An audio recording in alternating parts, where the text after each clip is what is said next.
Good evening. Welcome to our midweek Bible study here at Azalea City Church of Christ.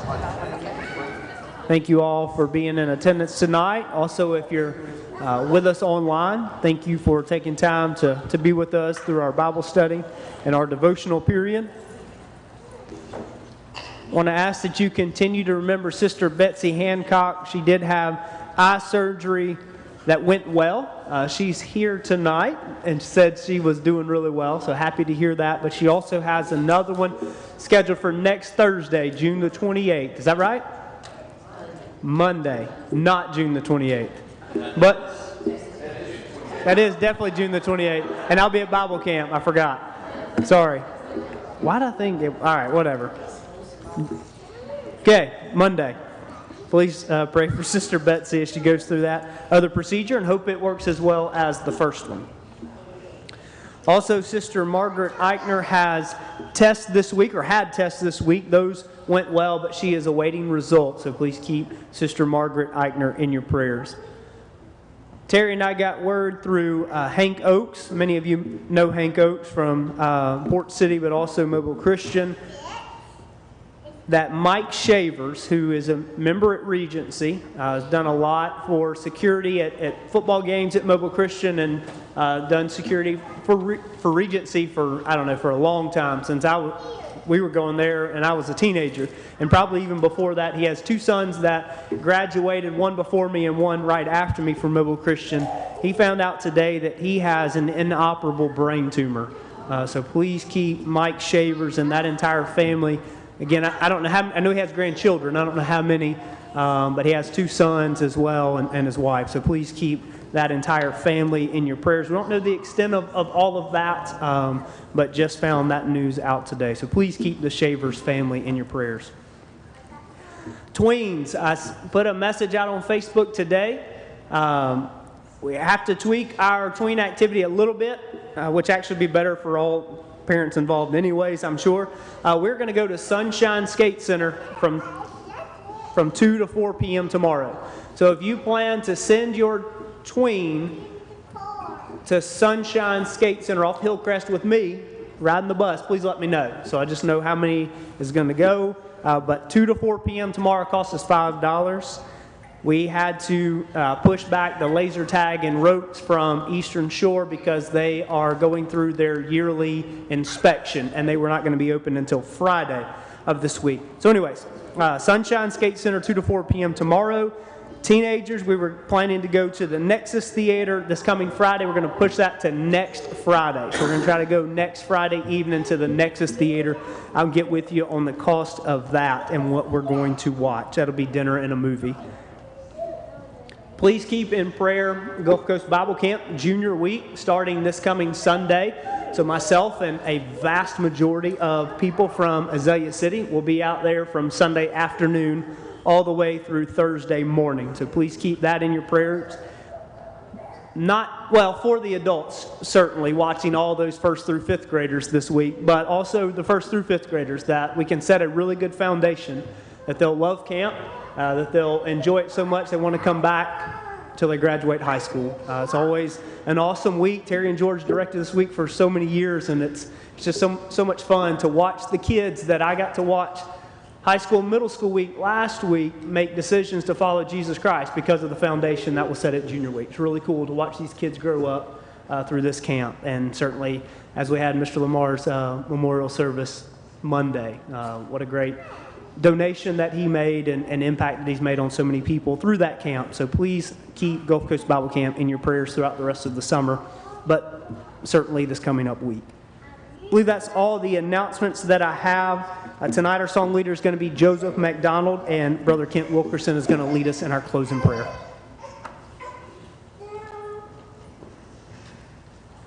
If you would, please mark in your songbooks number 77 for the invitation song, 77. And once you've marked that, please turn to number 71. 71. As the deer pants for the water, so my soul longs after you. You alone are my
It is great to see you tonight. I do have a couple announcements to add to your prayer list and remind you of. Ray Kemp also had a procedure on Monday to remove some skin cancers, and certainly want to continue to remember him. And then also Harrison left. We want to remember Harrison in our prayers. Checked on Harrison today, and he just responded to me. He said, appreciated it, but Megan, give us an update real quick. They're getting up a lot of blood again. Yeah. But they'll go tomorrow at 12. But he's at home currently. He's at home, and then if it's not any better, then they'll admit him tomorrow. Yeah, so we need to spend some time praying for Harrison. Harrison has pneumonia, and there's just a lot involved with that, with his breathing and such, obviously. And so tomorrow they'll know more, but they will, if he's not better, they're going to have to admit him to the hospital. So please remember Harrison in your prayers. I think along the lines of, talking about and honoring Mr. Lamar Harrison, shared a lot of, thoughts recently and certainly individually with others as well.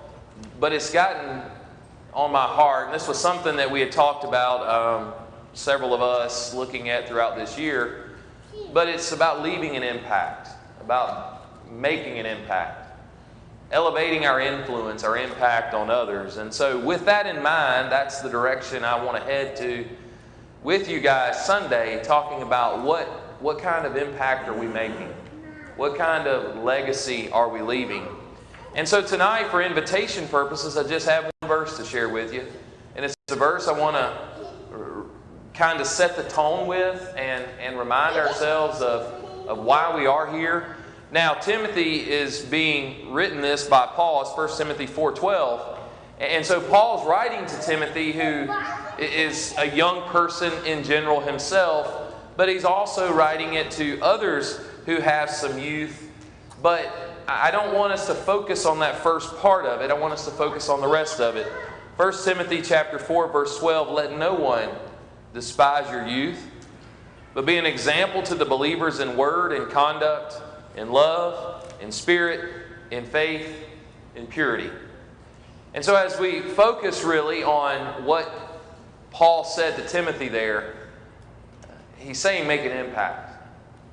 Make an impact. How do you want him to make an impact, Paul? How do you want him to be an example? He said in word. We spent tonight in our elders meeting talking about how I say we, Justin mainly bringing some ideas to us from a youth and family perspective.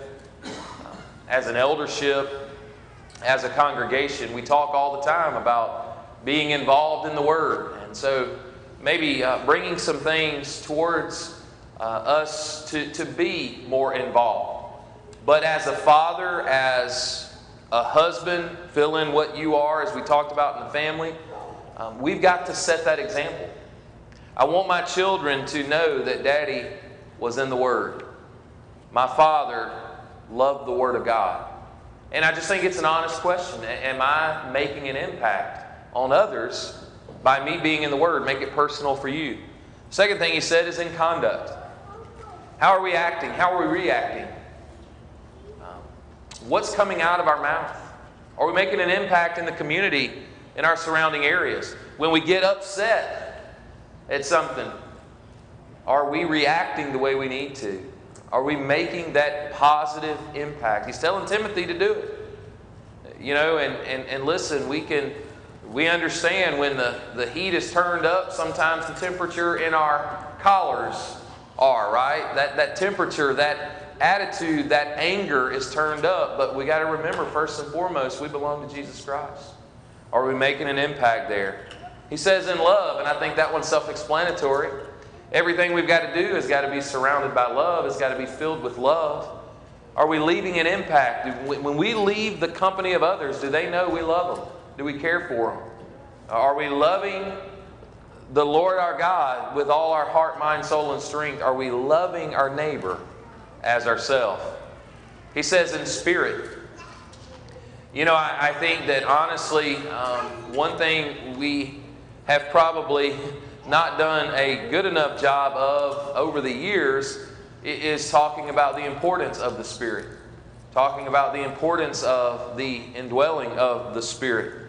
And that Spirit has got to help us and guide us, and our spirit then has to be an example. He says in faith. You know, being faithful is not just attending services. Being faithful is having a relationship, a walk. Enoch walked with God. He was faithful to God. He's in the Hall of Fame of Faith. Why? Because he walked with God. And that's what we must do as well. And then finally, he says in purity. You know, I think sometimes we think of purity as just the way people dress and things like that. And certainly we want to be men and women who dress properly, who dress in that purity mindset. But at the end of it, it's not just our dress. It's got to be with our eyes. It's got to be with our mouths. It's got to be with our ears. It's got to be all parts of us. What did he say? He said, blessed are those who are pure in heart. When it comes to leaving an impact, I think Paul, in writing to Timothy there, gave us those several items. And man, they say a lot. It's one verse, but what an impact that verse is. You know, we can sum it all up by saying this. We've got to be the example of Jesus Christ.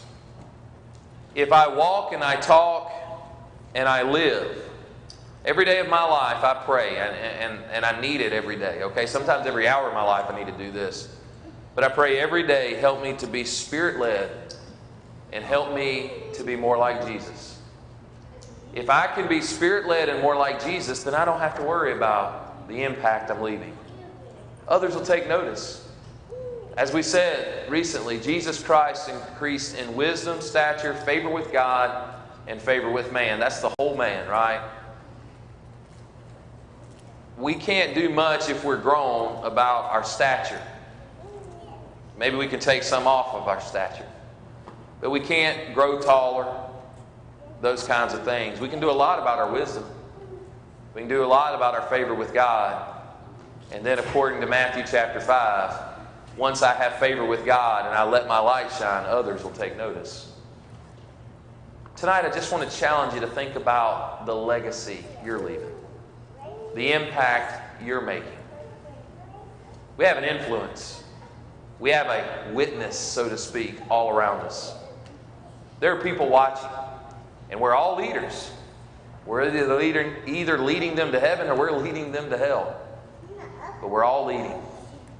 What impact are we making? Tonight, if you have not yet allowed Jesus Christ to become your Lord, you have not yet submitted your life to Him through baptism, tonight you can impact all of us by walking the aisle, confessing His name, being baptized into Jesus Christ. Maybe you are here tonight. Maybe it's an elder. Maybe it's a minister. Maybe it's a deacon. Maybe it's a Bible class teacher. Maybe it's a faithful member that's here. But somewhere along the way, we failed some people. We didn't make the impact we should have. Maybe it's at home. Maybe it's with my wife. Maybe it's with the husband. Maybe it's with the children. Maybe it needs to be done in a public way. But we need to get it right. We need to make it right. We have the opportunity right now, and so I want to encourage you. Make the decision right now, if you have a need, to come forward as together we stand and sing.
Here we go. Hope everybody's had a great day. Certainly love coming to class and talking about our class. We left off in verses 13 through 16 of Hebrews chapter 11. And with that topic, we've been talking about what we call the Hall of Fame of Faith. And I think it's really good to revisit these, but in verses 13 through 16, the writer there talks about all those that he's already mentioned, the Enochs and Abrahams and such. He's going to talk about Abraham again and Noah. But he says, hey, these folks, verse 14, who say such things declare plainly that they seek a homeland. And truly, if they had called to mind that country from which they had come out, they would have had opportunity to return. But now they desire a better, that is a heavenly country. Therefore, God is not ashamed to be called their God, for He has prepared a city for them. Isn't that what it's about? It's about getting to that homeland. It's about going home. It's about being able to get away from everything that we have to struggle with in this life and making it to heaven. And folks, if we're not living our lives that way, by faith, if we're not living our life that way to get to heaven, then what are we doing? What are we striving to be? And I know I'm asking that rhetorically, but that's what this is about. It's about being on the direction that Enoch was, walking with God. On Noah, as in a world of struggle and in a world of sin, but Noah. It's got to be but us, right? And so really that's where we left off. And this is kind of divided into parts. And so now I want to get into the next part of this. Really verses, let me pull it back up here. 17 through 22. Somebody read it for us. I'll read it. Thank you, sir. By faith, Abraham, when he was tested, offered up Isaac, and he who had received the promises offered up his only begotten son, of whom it was said, "In Isaac your seed shall be called," concluding that God was able to raise him up, even from the dead, from which he also received him in a figurative sense. By faith, Isaac blessed Jacob and Esau concerning things to come.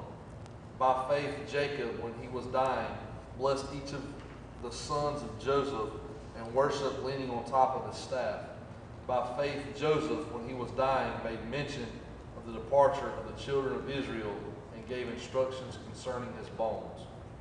Thank you, Bubba. By faith, Abraham, when he was tested, offered up Isaac. By faith, Isaac blessed Jacob and Esau. By faith, Jacob, when he was dying, blessed the sons of Joseph. By faith, Joseph, when he was dying, made mention of the children of Israel's departure and gave instructions concerning his bones. Who did he just hit right there, the Hebrew writers? Patriarchs. Patriarchs, very good. He's talking to these major patriarchs in really Jewish history. Why would that mean something to the ones he's writing to? You got to remember, context is king. Terry, those were their heroes. No doubt about it. Those were the ones that they looked to. Abraham, Isaac, Jacob, and also Joseph here. Joseph he's not talked about like Abraham, Isaac, and Jacob are. But Joseph was really critical, and we'll get to him in a moment. But they go on to talk about Abraham. Abraham, this patriarch, this great patriarch. Of course, we know the story. He goes and he's told he's going to have a son, and through his seed, all nations will be blessed. They don't wait on God, and so he and Sarah end up he has Ishmael through Hagar. That makes Sarah mad, send him away. God says that's not the one.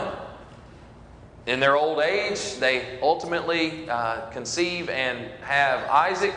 And so Isaac then, as a young man, he's told, let's go and get Isaac and let's sacrifice him. It's just a hard to fathom kind of story. But at the end of the day, God is obviously testing him, and through it all, of course, he goes to offer Isaac. And God stops him and the sacrifice is provided for. Later on in life, Isaac obviously marries who? Let's go do a little Jewish history now. Rebekah. I know Sister Nash is going to know now. Okay. Isaac marries Rebekah. By the way, in a nutshell, how did he marry Rebekah? Who arranged all that? God did, yeah, ultimately. Who made sure he was going to marry somebody like that? God obviously is the answer. That's not the one I'm looking for, though. Abraham did, right? Abraham arranged all that. And with that being said, remember he said, go and pick out. The whole point behind that is, I think we need to have a say-so. I'm not saying we need to arrange marriages. But we need to have a say-so in who our children are marrying and dating and things. Anyhow, that's a little side there. But he marries Rebekah. Rebekah, of course, gets pregnant with twin sons, Jacob and Esau. What do we know about them? When they're born. Well, Esau was a hunter, Yeah, but even before that, what do we know about Esau? Even before that, what do we know about Esau? All right, he was holding on, yeah, and then what else? Esau was hairy. He was hairy, right? He was red and hairy, whatever that means. Obviously, we know hairy because, they put some goat skin on him to feel that I'm actually Esau. Along the way, he is a hunter. Jacob's kind of the not-so-hunter. He likes to cook. He's the mama's boy, so to speak. I'm a mama's boy too, so don't knock it, right? But at the end of the day, Esau is hungry when he comes in from hunting, and Jacob's cooking up that lentil stew, soup, whatever, and Esau's maybe not the sharpest tool in the shed, at least at that moment. And so they make the wager, make the deal for his birthright. Big deal. Then when he's out hunting, of course, he tricks his father. Now, all that to be said, it made Esau pretty mad, but Jacob got everything. Now Esau was blessed, and they made up later on, right? Esau cried over that, too. Yeah, he wanted to kill Jacob too over that. But they end up patching things up. But that's important because then Jacob has a wrestling match, right? With an angel, and wrenches his hip out of socket and everything, and his name is changed to Israel. And along the way, you remember there's a soap opera of soap operas. He loves who? Rachel. Loves her so much, he goes to work for Laban. And Laban says, you can marry my daughter, you got to do what? Work for 7 years. But what did Jacob say? What a love story, right? What a guy. What a romantic guy. He said it was like just one day. So he works 7 years, marries her, so he thought, and it ends up being Leah. Obviously, he's mad about that. Goes and he's got to do what? Work 7 more years. Laban was kind of a crooked guy, but Jacob's also been a little bit of a crooked guy himself. But at the end of the day, between Leah, Bilhah, Rachel, and what's the other one? Drawing a blank. Anyhow, the other maidservant. Jacob has a lot of children. And having a lot of children, those 12 sons became the 12 tribes of Israel. I know we know that, but just to let us know, as much as we know it in 2021, how much did those Jews know it? This was their, Jeff said, heroes. These are the ones that really, Zilpah, by the way, was her name. Zilpah and Bilhah. I knew I'd think of it eventually. But Jacob and Esau and Isaac and Abraham and Joseph, these were heroes. These were legends. Remember, Joseph leads the people out, because of him finding favor with God. And so they knew it. And so he's going to build to this.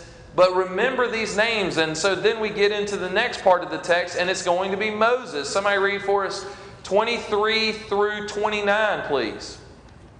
Okay. Thank you. By faith, Moses, when he was born, was hidden 3 months by his parents because they saw he was a beautiful child.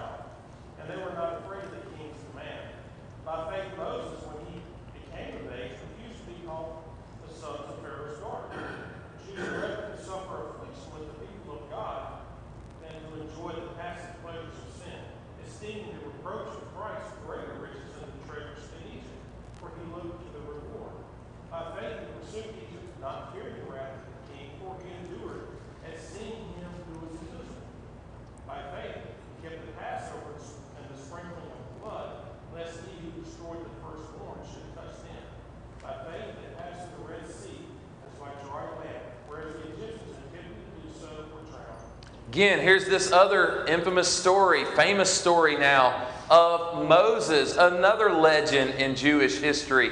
So we have Abraham, Isaac, Jacob. Also, he mentions Esau. He mentions Joseph. And now Moses. Why was Moses so special to him? Besides, he gives his life story here, the Hebrew writer does. This was not anything they didn't know. So why does he make mention of it? He led them to the promised land. Yeah, he led them to the promised land. And ultimately, he would have led them into the promised land, but they were stubborn. They were rebellious. And Moses himself didn't even make the promised land, but that was a big deal in Jewish history. It was a big deal. Why was all this a big deal? For our knowledge. Same reason the Hebrew writer is pointing to it. What? Sir? God definitely had a hand in it, because what was he doing all this for? Big picture. So Jesus could come into the world. That promise to Abraham was not, you're going to just be the father of the Jewish nation. What did he say? He said all nations will be blessed. So ultimately, Abraham, Sarah, Isaac, Rebekah, Jacob, Esau, Jacob, Bilhah, Jacob, Leah, Jacob, Zilpah, Jacob, Rachel, Jacob, wrestling match.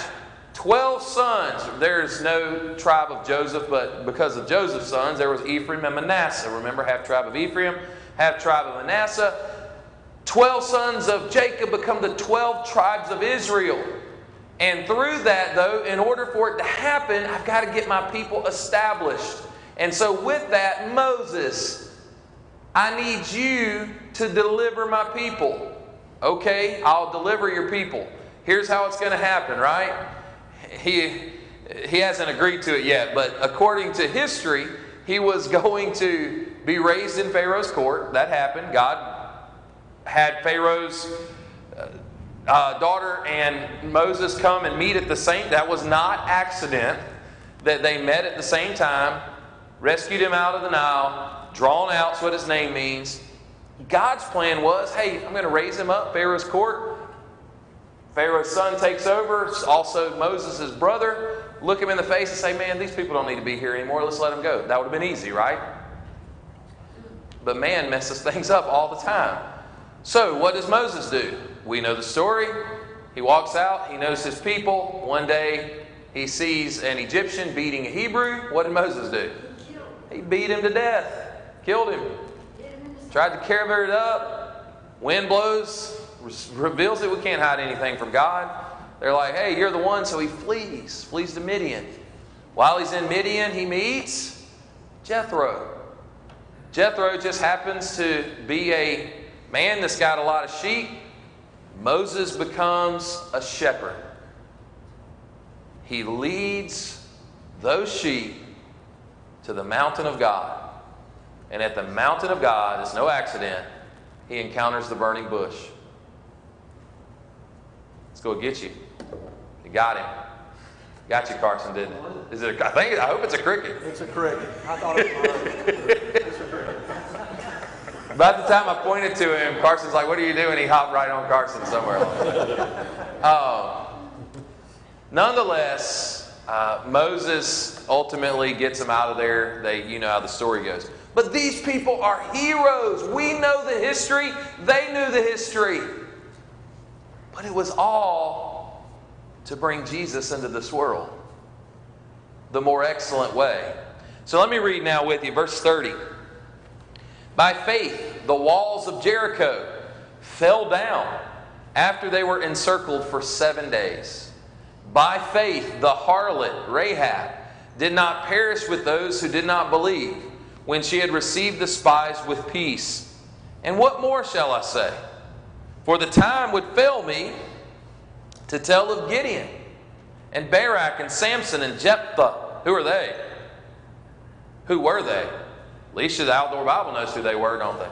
They were judges. That's right. Also of David and Samuel. Samuel was also a judge, but who did David? David became their king, right? and the prophets, who through faith, listen to this, this is some of the most powerful verses in all this chapter, who through faith subdued kingdoms, worked righteousness, obtained promises, stopped the mouths of lions, quenched the violence of fire, escaped the edge of the sword, out of weakness were made strong, became valiant in battle, turned to flight the armies of the aliens. Of course, that's not aliens like some would think today, obviously. It's foreigners. Women received their dead raised to life again. Others were tortured, not accepting deliverance that they might obtain a better resurrection. Still others had trial of mockings and scourgings, yes, and of chains and imprisonment. They were stoned. They were sawn in two, were tempted, were slain with the sword. They wandered about in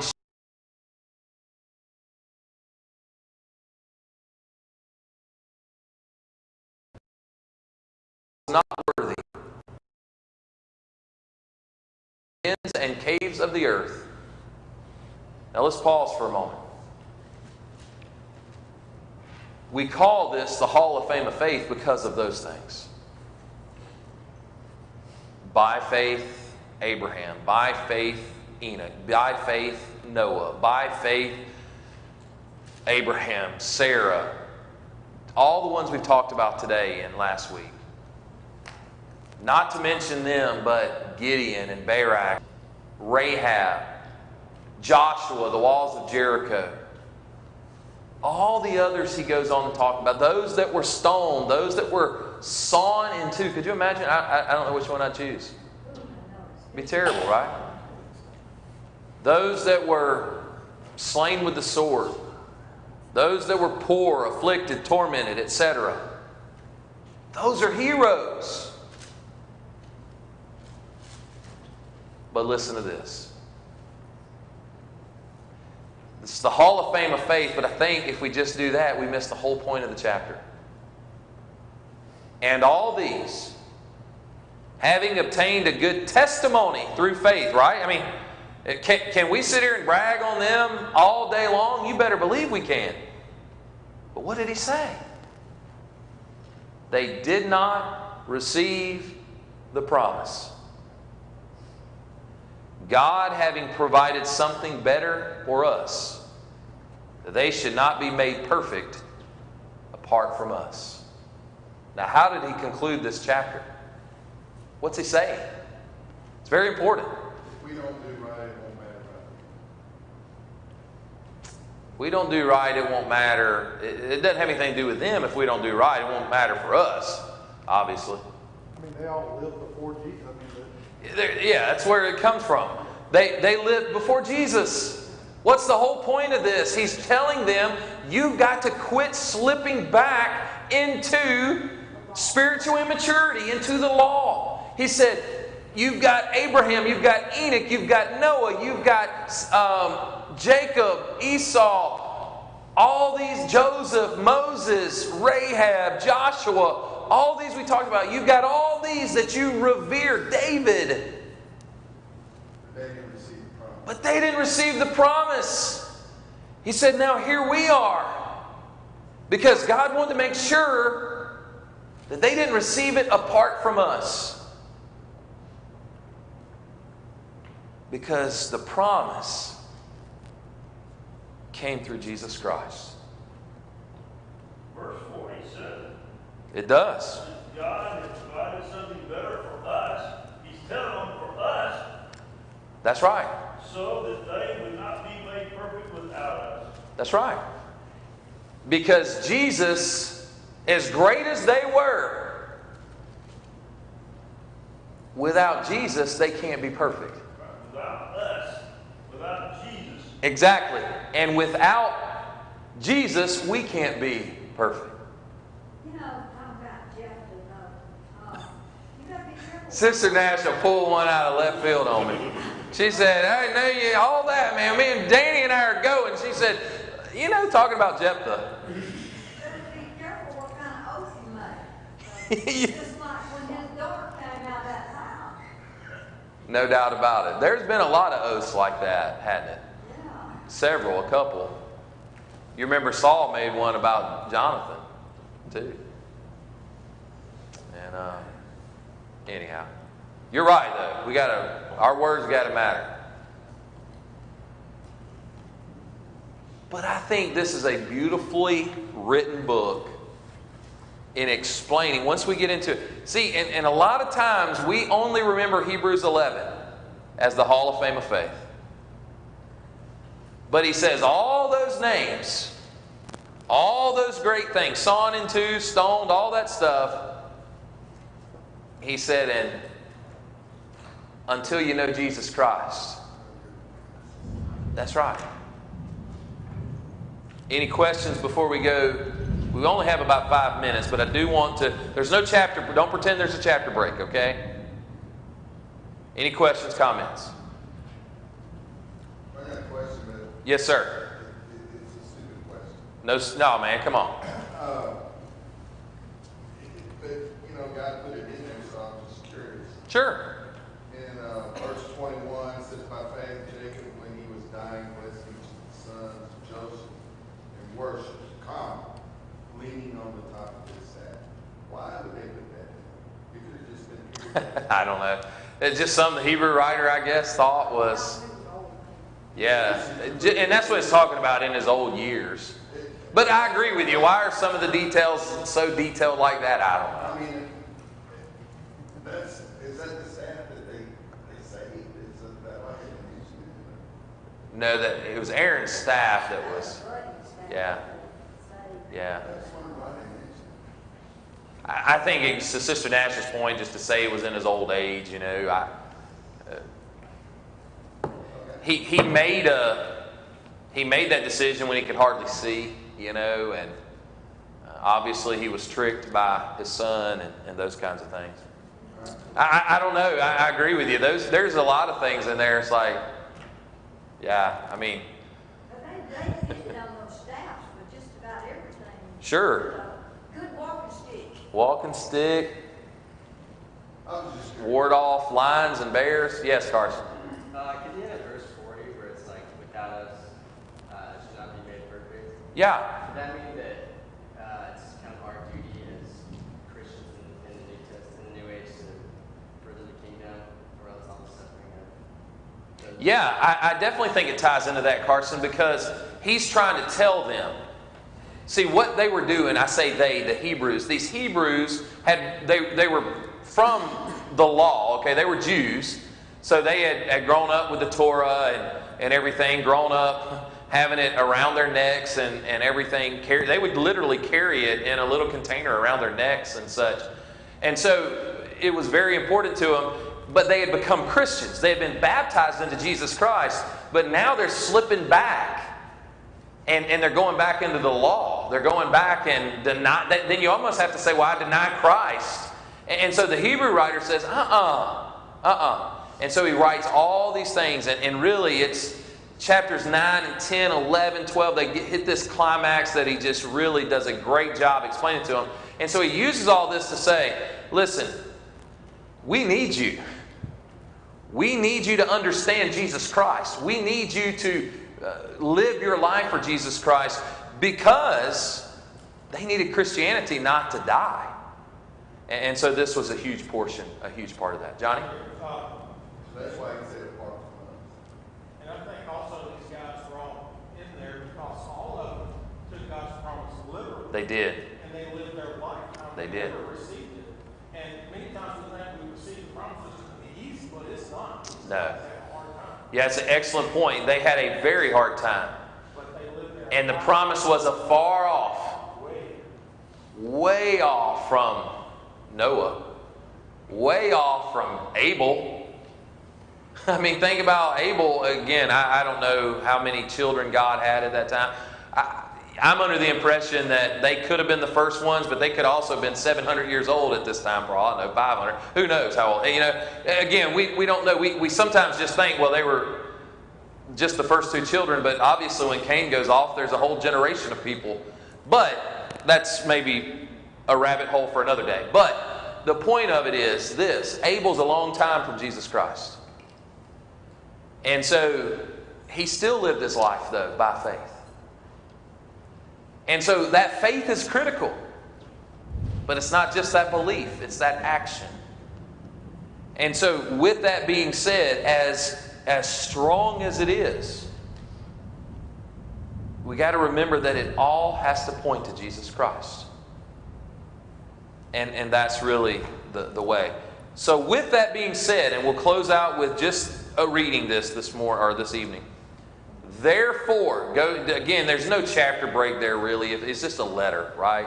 We break it up into chapters. But all that being said, the promise there, therefore, we also, since we are surrounded by so great a cloud of witnesses, this is exactly to Johnny's point. Let us lay aside every weight and the sin which so easily ensnares us, and let us run with endurance the race that is set before us. This is how you know he's talking about Jesus.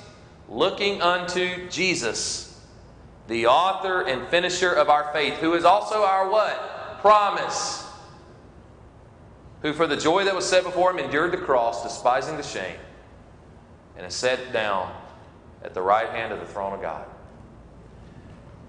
When the Scripture harmonizes, when you have a Bible study, a textual Bible study, and I've preached on 12:1 and 2 a lot over the years. I've talked about the Hebrew Hall of Fame chapter of the Bible a lot over the years. But when you look at it in a textual study, it's all he's doing is pointing them to Jesus Christ, the author and finisher of our what? Faith. What did he say in 11? By faith. Jesus authored it. Jesus finished it. And because of that, we got to look to him. There's more I want to say about 1 and 2. But any thoughts, any questions? We have like 1 minute. And bottle's about to fall out apparently. Time flies in this class. It sure does. I wish it was twice as long. I do too. We could actually finish. Steve, hush your mouth.